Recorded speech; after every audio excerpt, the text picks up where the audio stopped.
Halo semuanya, perkenalkan nama saya Dami Asyahid Ahmad Makmun.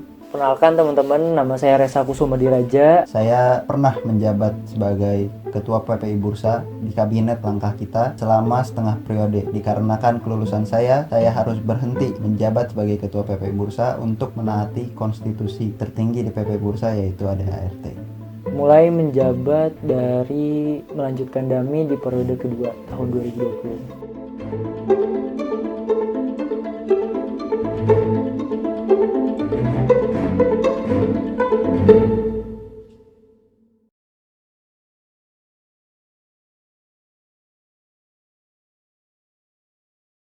Untuk membahas tentang perjalanan sebagai seorang ketua PPI Bursa, baiknya kita mulai dari rapat umum anggota PPI Bursa, karena di forum itulah ditentukan siapa yang menjadi ketua PPI Bursa selanjutnya. Di rapat umum anggota PPI Bursa 2019, saya diamanahkan oleh kawan-kawan semua untuk menjabat sebagai ketua PPI Bursa dengan catatan-catatan tertentu, karena pada saat itu saya tinggal setengah semester lagi ya untuk menyelesaikan studi saya di Turki.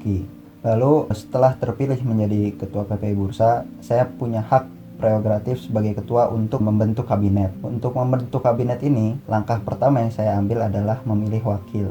Yang kebetulan wakilnya adalah salah satu kandidat juga waktu itu untuk menjadi ketua PPI Bursa, yaitu Resa.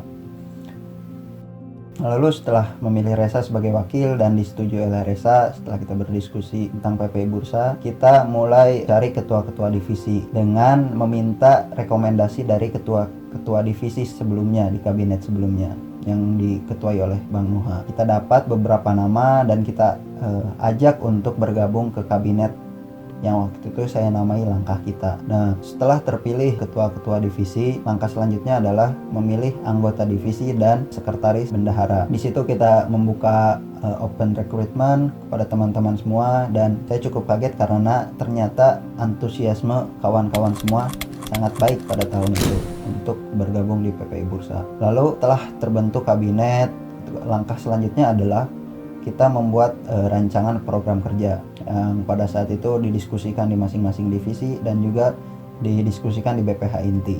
Setelah kita berlarut-larut mendiskusikan tentang program-program apa saja yang ingin kita berikan, yang ingin kita dedikasikan untuk PPI Bursa, program kerja itu disahkan di sidang pleno.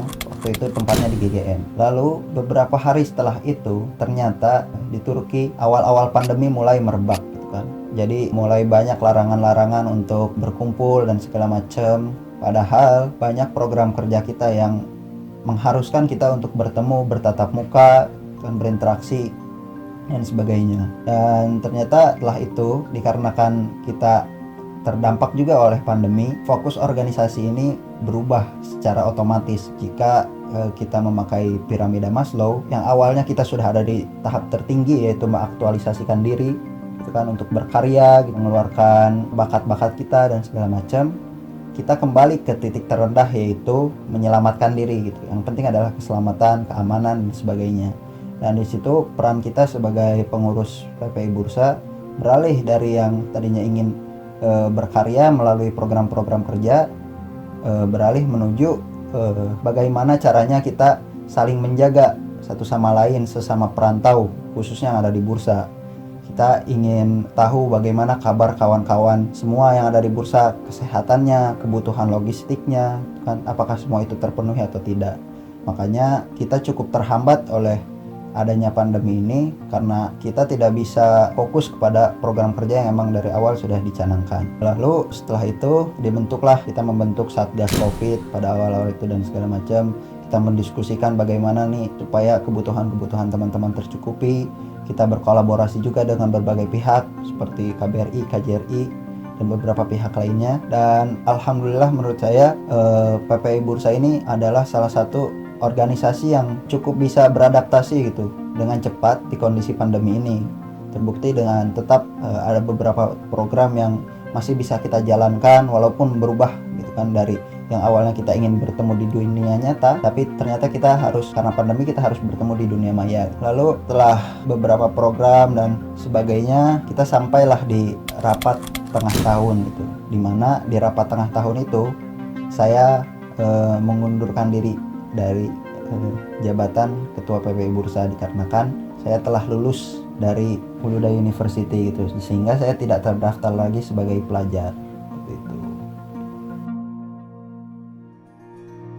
Jadi perjalanan saya dimulai sejak rapat tengah tahun, yang dimana sahabat saya Dami Asyahid turun dari Ketua PPI Bursa karena kelulusannya. Di sana saya dilantik menjadi Ketua Mandataris MPA untuk melanjutkan kabinet langkah kita. Setelah dari pertemuan itu, saya bersama teman-teman BPH merapatkan barisan lagi.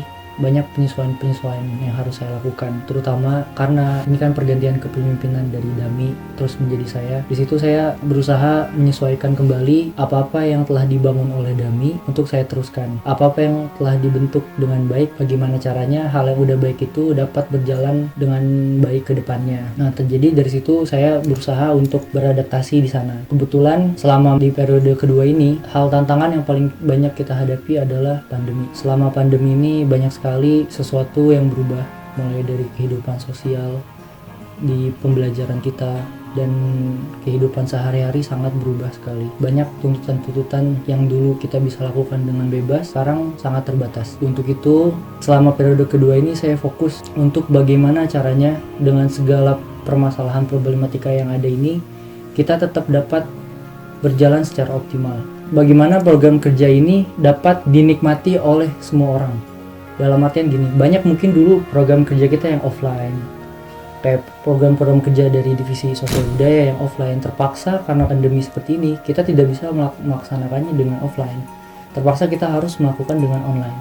Nah, untuk online sendiri itu banyak sekali tantangannya. Mungkin yang dulu acaranya bisa terasa lebih bermakna dalam artian karena mungkin kalau offline kita bisa ketemu langsung, kita bisa ngobrol, bisa kenal orang secara lebih dalam.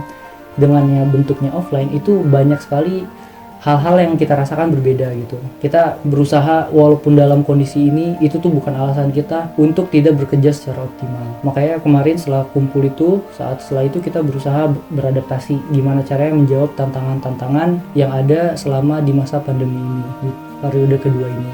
Dan itu akhirnya saya banyak sekali, kalau dalam saya sebagai ketua, saya berusaha untuk mendorong dari belakang teman-teman gimana caranya kadif-kadif ini bisa survive menjalani periode kedua ini dengan nyaman, baik, dan bisa berprogres.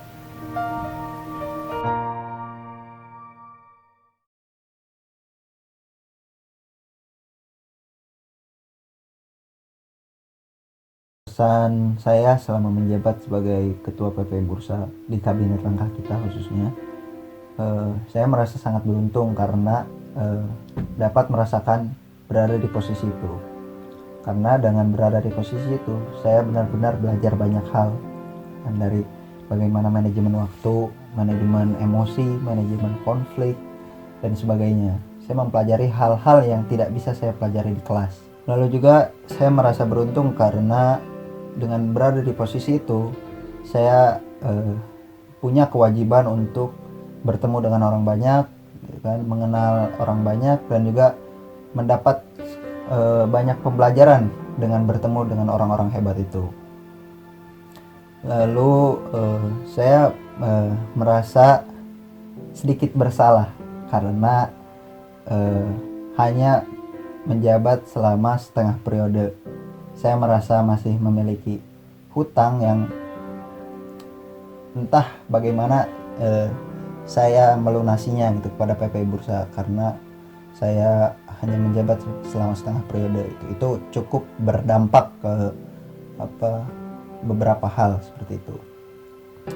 Lalu saya juga merasa senang karena dengan menjadi Ketua PPI Bursa, saya dapat berinteraksi lebih jauh di PPI Bursa gitu. Lebih dapat mengenal kawan-kawan yang sebelumnya gitu kan, berbeda tongkrongan dengan saya. Berbeda kita tempat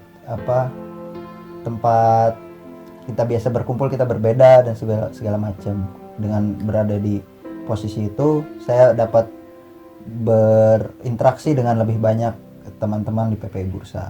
Dan yang terakhir, tentu saya bangga dan berterima kasih kepada teman-teman semua karena mempercayakan amanah ini ke saya, dan saya meminta maaf jika selama saya menjabat, saya belum bisa memberikan yang terbaik karena saya juga, pertama saya manusia, kedua saya masih belajar gitu, karena kita semua tahu bahwa manusia adalah tempatnya salah dan lupa. Jadi jika ada saya kesalahan dan khilafan selama menjabat, saya minta dimaafkan. Kesan saya selama menjadi ketua, menurut saya pengalaman menjadi ketua PPI Bursa adalah pengalaman yang sangat berarti dalam hidup saya. Banyak sekali pelajaran yang benar-benar saya dapatkan secara real. Selama ini banyak benar-benar pelajaran kehidupan gitu. Saya mungkin banyak terkaget-kaget kadang-kadang selama menjadi ketua. Oh ternyata seperti ini, oh ternyata seperti ini, ternyata seperti ini. Banyak sekali pelajaran-pelajarannya. Cuma terkadang saya merasa selama menjadi ketua, mungkin orang melihat saya sebagai ketua, tapi saya selama ini merasa tuh bukan sebagai ketua gitu. Saya tuh merasa cuma sebagai pelayan teman-teman di sini, melayani teman-teman. Jika ada teman-teman yang dibutuhin, beban saya tuh yang saya rasa selama ini, saya cuma sebagai bawahan kalian gitu. Kadang-kadang kalau ada teman butuh bantuan, saya bantu, saya berusaha hadir di saat kalian butuh. Saya nggak pernah terbesit sama sekali gitu kalau saya sebagai ketua, malah ada hal unik gitu. Nggak tahu kenapa ya, selama jadi ketua tuh saya ngerasa orang kok ke saya jadi beda gitu. Kayak ngelihat, ini ada ketua PPI Bursa datang ke rumah gitu. Padahal selama ini saya tuh lebih nyaman orang menganggap saya sebagai orang biasa. Jadi saya bisa mengenal dia lebih dalam, saya bisa berteman secara tanpa sekat gitu. Malah kenapa di saat ada embel-embel ketua, saya merasa kok orang jadi formalitas ke saya gitu. Makanya biasanya saya berusaha menaruh, di saat di luar keorganisasian, saya berusaha menaruh jabatan ketua itu gitu. Tapi ya emang tidak bisa dipungkiri, jabatan ketua itu emang selalu menempel gitu. Makanya saya selalu berusaha gimana caranya orang-orang, saya bisa tetap mengenal teman-teman dan bisa dapat lebih dekat lagi dengan orang-orang. Dan kalau misalkan dikata menjadi sebuah kata, kesan menjadi seorang ketua, saya merasa bersyukur. Karena dengan menjadi ketua, tak mengapa saya banyak banget ketemu, melihat potensi-potensi teman-teman. Mungkin banyak orang tuh mungkin dia nggak nyadar gitu. Dia itu banyak orang nggak ngerasa, nggak bisa bang, kita nggak bisa, ini nggak bisa. Tapi ternyata pas dia sudah terjun ke dalam organisasi, muncul potensi-potensi terdalam dia gitu. Dan itu potensi yang sangat hebat yang saya lihat. Dan saya sangat bersyukur dapat mengenal orang-orang hebat yang ada di PPI Bursa. Dan orang-orang hebat yang ada di PPI Bursa itu sangat bertaburan sekali. Dan rasa kedua yang saya rasakan, kesan yang sangat mendalam saya rasakan, saya sangat merasa rasa bersalah gitu. Entah mengapa selama jabatan saya mau mengemban amanah ini selalu ada rasa bersalah yang ada di dalam diri saya, tapi saya bingung gitu. Ini sebenarnya perasaan apa gitu? Saya selalu merasa bersalah kayak, dan rasa bersalah itu tuh selalu menjadi beban saya sebenarnya. Tapi saya juga bingung gitu. Sebenarnya ini rasa bersalah muncul dari mana? Tapi selalu ada gitu. Untuk itu mungkin selama saya menjadi ketua ada kesalahan yang saya lakukan. Saya mohon maaf dari hati yang paling tulus.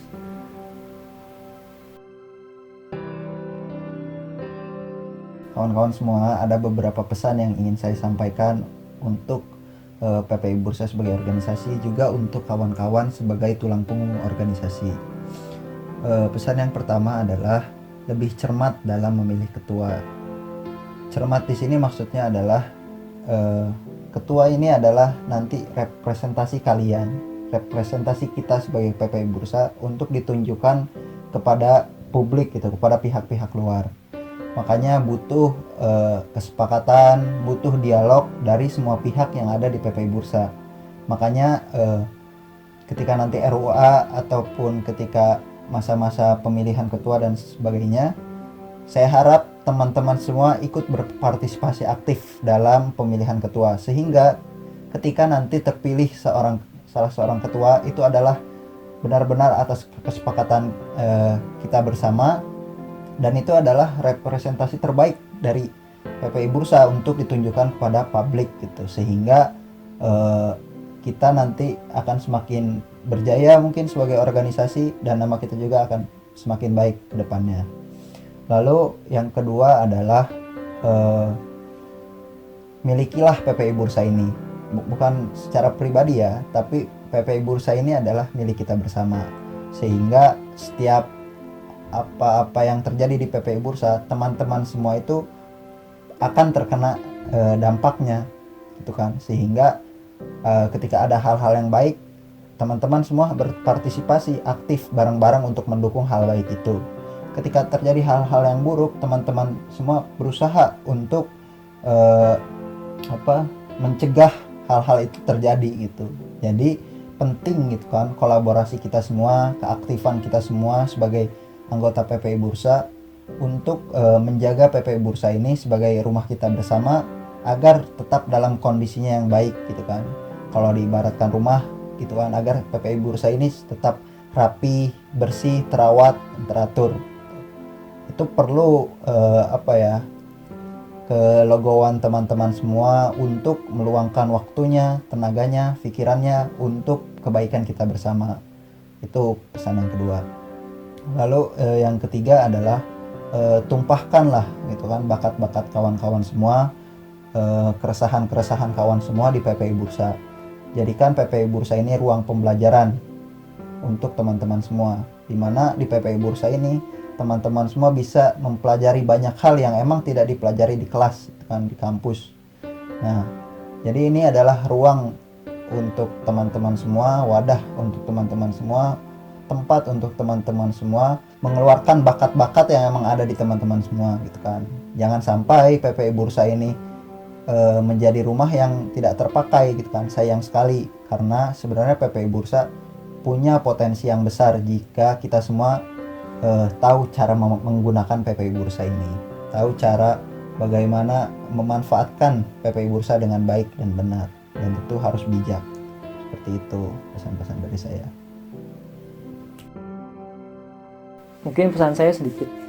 Yang saya rasakan paling utama selama ini, PPI Bursa adalah rumah kita bersama. Rumah yang dimana semua orang berhak untuk memilikinya. Jangan sampai kita ada di PPI Bursa dan kita adalah anggota PPI Bursa, tapi kita merasa seperti tamu di rumah sendiri. Semua orang punya hak untuk menghiasi rumahnya sendiri dan merasa nyaman di dalam rumahnya.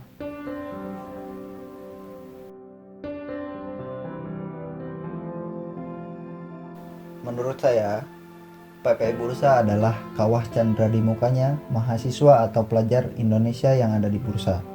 Apa itu kawah candra di muka?